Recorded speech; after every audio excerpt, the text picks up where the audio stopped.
Hello， 大家好，欢迎大家来到这一期绿洲看房。今天我们是周一的早晨，我们来到 Camellia， 莱纳的 Camellia Solid Park， 帮我们客人的新房来做Final Walk Orientation Walk。我们买的是一个 Camellia 的 2X 的户型，就是后面这个房子。东偏南一点点的朝向，主要是朝东的朝向，所以早上是太阳非常好。2X 2687尺，3房，然后上面顶上那个 loft 是特别大，然后位置也非常好。这房子面对的是 Zone 这条小马路，前门离后面的房子其实挺远的，因为它正好前面有个小绿化带。就是加出来一块，所以比正常的是要再远一点。步行去到我后面的 Solid Park 学校 K 到8的，然后另外一侧北侧的话，它是直接能走到 Marriott， 然后右拐直接就上厄湾布里吧，所以位置也非常好。去会所也很近，步行估计就3-4分钟吧，可能就能到会所游泳池了。现在风太大了，所以我要靠得近一点说话才听得清楚。好吧，那我们快点进去吧 ，Let's go。Typically, you have to get city's approval first because this does belong to the city, but this shuts off the main for everything. Mainly, you shut that off if you had a fire sprinkler line leaking as well. But if any other items of the home leaked in your home besides fire sprinklers, you could simply come over here and turn that handle up, okay? If I turned it this way, it's on, okay? Right now, it's off. That turns on and off everything to your house except for fire sprinklers, which that's what I would recommend unless you had a fire sprinkler issue, okay? This device right here is already preset. That is the water pressure to your house. So if the water pressure to your house was low or too high, we need to have the plumbers come back out here and make the adjustments to the approved settings. So typically approved settings are around 60 pounds of pressure to your house. Now if we go up, you'll see this is your mow and flow. So mow and flow is another smart device on your home. We've got a few of them we'll talk about. But what mow and flow is cool for is the fact that it can actually read and diagnose if there's a leak or not and shut the water off and notify you. So it's a pretty cool smart device.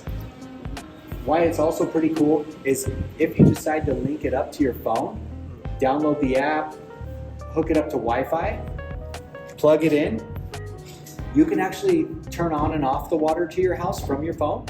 If you were leaving town or something like that, you can do that. You can also see the water pressure to your house to make sure it's in the range and it looks good. So it should be around 60-ish. And then you can also see what the water usage is to your house as well. So kind of pretty neat to have. Cool little feature on your house. I don't think any other builder has it. I don't think many other builders are using them, and because just to install this alone is costing a little over $1,000. Oh. So a lot of other builders are not doing that. Because of the expenses. So pretty cool feature. One of my homeowner do have issue with this. He just closed the home here. It's too sensitive. Like it cut off the water while she is showering. Because she didn't set it up properly. So she needs to follow the directions and set it all up properly. Yeah. I see. If you prematurely plug it in, right, and you don't have the app downloaded and you're not actually connected to it, it doesn't know what to do. I see. Okay. So it's a smart device, but without a phone, it's not so smart. Okay. So she needs to set it all up properly. All right. And this will give you all the directions on how to set it up properly with this tag right here. So as long as you follow these directions, it won't do that to you. Okay? So fire sprinkler system, this is for the fire department, but this is showing the water pressure and everything to the fire sprinklers, as well as if you ever had an event, here's extra fire sprinkler heads. Okay, so the fire department can come here, they can see, okay, this one popped because of the fire in here. They can replace that and get the water back on. Okay. So pretty cool. Moving over here, so you've got your electrical panel. So electrical panel is going to connect to all the items in your home. Everything is registered. So we've got, say, oven, garbage disposal, washer and dryer, your hood over your oven. You've got your range is your stove, your oven, future water heater 220, which I'll show you, and so on and so forth. So you got air conditioner. Most people ask what's a FAU. So FAU is called forced air unit. Forced air unit is the furnace in the attic. Okay? So that's what the FAU stands for, is the furnace in the attic. Oh, in the hallway? Yeah, up in the attic. Not a hallway? Yeah, upstairs. Okay, upstairs. So if you see these, you'll notice that it says GFCI protected outlet.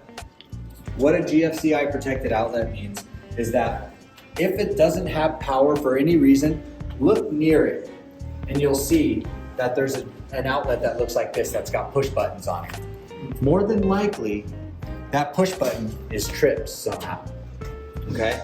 If that's tripped, none of these have power now, okay?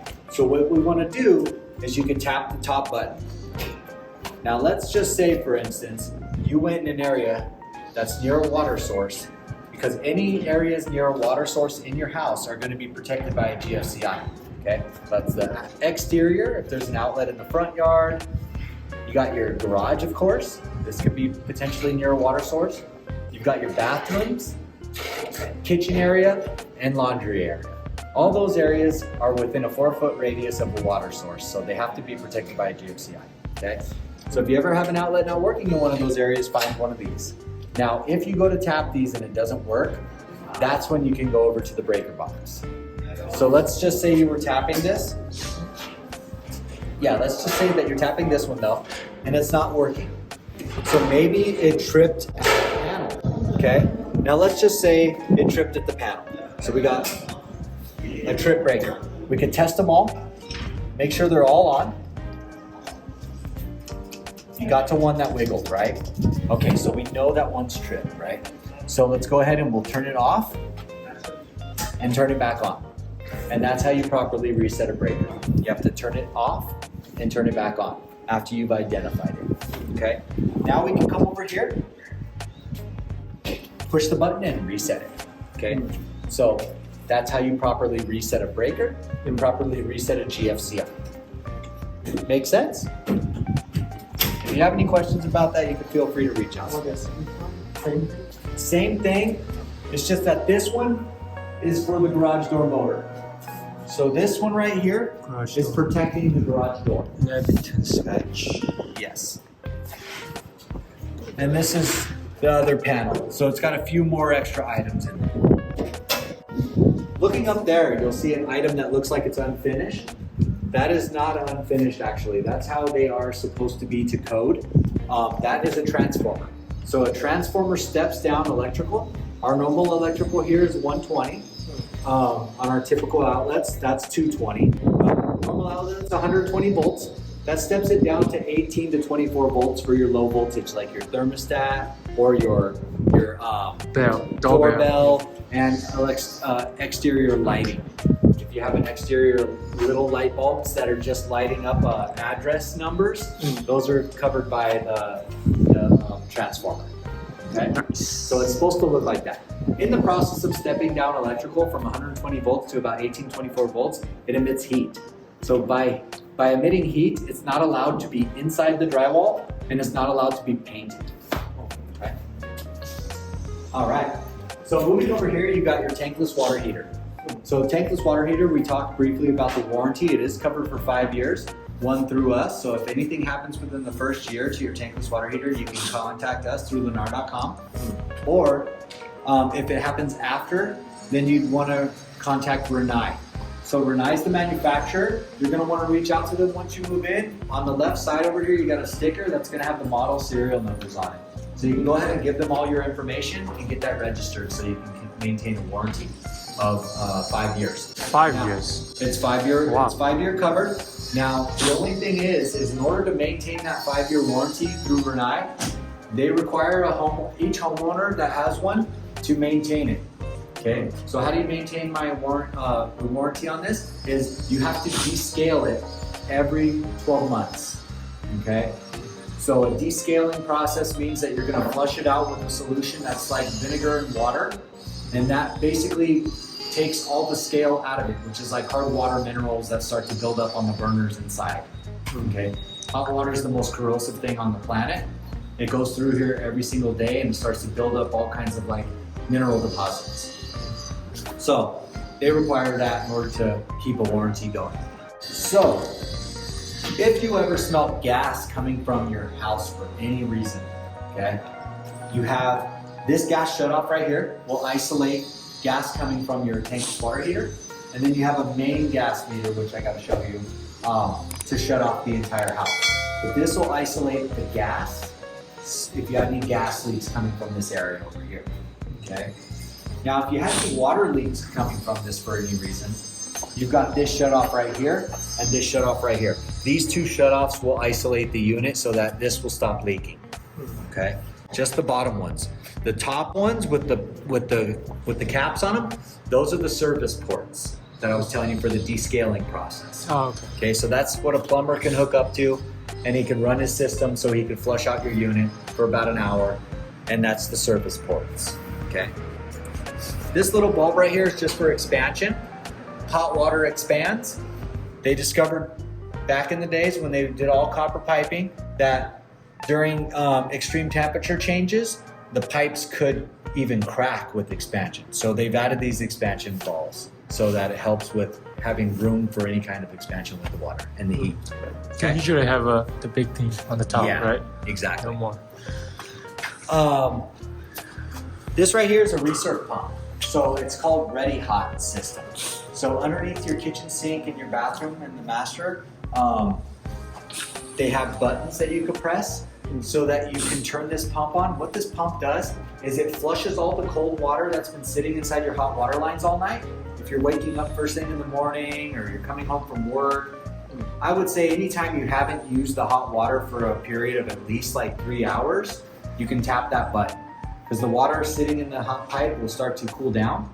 And you know how when you go to use your shower or you go to use the faucet, it comes out cold for a while? When you tap the button, it turns this on, it flushes that out so it comes a lot faster. Okay. So I'll show you where those buttons are. Here's some of the QR codes for your home. This is just teaching you how to, window weep holes, what they are and how to clean them out. Remember we talked a little bit about weep holes in the windows to allow water to flow. Gas valve shutoffs and stuff. It kind of gives you a little video on how to shut off the gas to your home. I'll let you go through this, but yeah, you can basically scan these with your phone. It'll bring up little videos and kind of teach you little things about your home. This is not a warranty thing you mentioned. This is the instruction how you maintain. Yeah. It's not a warranty It's- QR code. No. Oh, okay. No. The warranty QR code sticker we still need to put here. That's going to be an okay. individual sticker that we'll Okay. place here. These little guys right here are just condensation line drains. If you ever notice water dripping in here, that's perfectly fine. It's like an air conditioner. It creates condensation and it drips and relieves itself in there. The other one is going to drip and relieve itself outside. So if you ever see water dripping outside, obviously we have an issue. We want to make sure we call out a plumber and get that resolved. There's probably a clog in the primary condensation. These little caps are for clean outs. Let's see, you only got one, and then you've got one on the floor. So this one is your mainline sewer clean out. If you ever had a mainline sewer clog to your house, a plumber can come out here and he can see if he can run a snake and clear the clog from here. That goes out to the street, and that's where the city main is, and it goes down that way. That little cap right there on the side wall, that one is a clean out for a drain that's coming from upstairs, like say a bathroom drain or something that's coming down that wall. If that ever clogged, we can have the plumber come out here. You can take a look and see if you can unclog it from out here to try to keep the mess outside. Now, if he's not, unfortunately, he might still need to go underneath the bathroom sink or something like that to get the clog. This has a sensor on it. So in the garage, in the bathrooms, we have what's called an occupancy light sensor switch. So we installed those. If you don't like them, by all means, I get this question a lot. Do I have to have it? No. If you wanted to have a normal switch to where it stayed on all the time, up to you. we install the homes with occupancy light sensors. So what that means is I have to come in here and click it to turn it on. I can click it to turn it off as well, but let's say I clicked it on and I forgot and I left. After it doesn't register that we're in here moving, it will shut itself off automatically. It's just to save energy. So that's what these switches are called, occupancy light sensor switches, okay? They will automatically turn off. So here's your garage door button. We'll go ahead and hit that really quickly. Make sure it goes up and down. If you notice, looking up at the ceiling by the outlet right there, you'll see My Cue. So My Cue is a device, another smart device that you can link up to your phone. You've also got one over here. You're going to have to pull this tab to get it started, so it's not using the battery. But once you go to start connecting it, you want to pull this tab, get the battery working, get it all synced up. What this will allow you to do is be able to utilize your phone to open and close your garage door. You'll also be able to see if your garage door is open or closed while you're away. So if you're at work or if you're at the store and you're like, shoot, I can't remember, did I forget to close my garage door? You can look on your phone and you can see. So it's pretty cool. Also, it allows you to see a history on when the door's been opened and closed throughout the days. So you can be like, what the heck? We've been out of town. Why is the garage door showing that it opened up 3 times yesterday? You can raise concerns, right? So it's kind of nice. It's like a nice little security setup. If you ever had any concerns with the garage door not closing for any reason, and you had to get to an appointment, you need to go to work, you could pull this cord and bring it over. With that cord, you can then grab it and you can pull it down. So at least you can close it.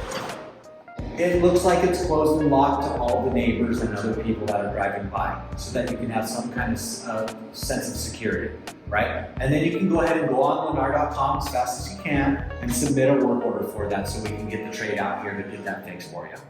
Most of the time though, all it is these 2 sensors on each side of your garage door will have either a red or orange and a green light. Okay, what that's indicating is that they're both pointing at each other right now.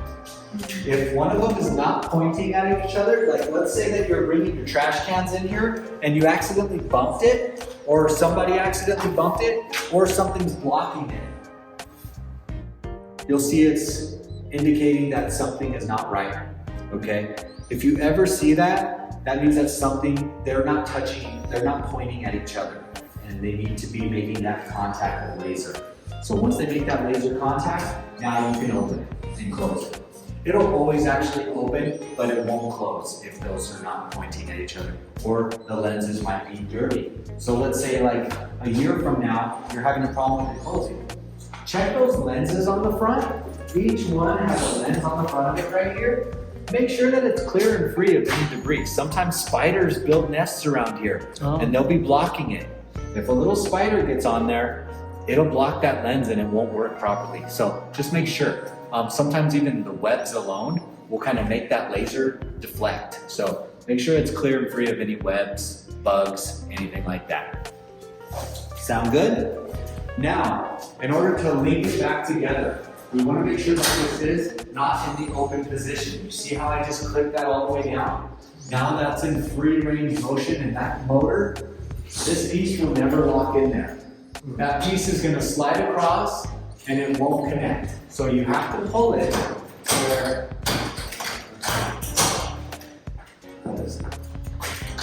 like that.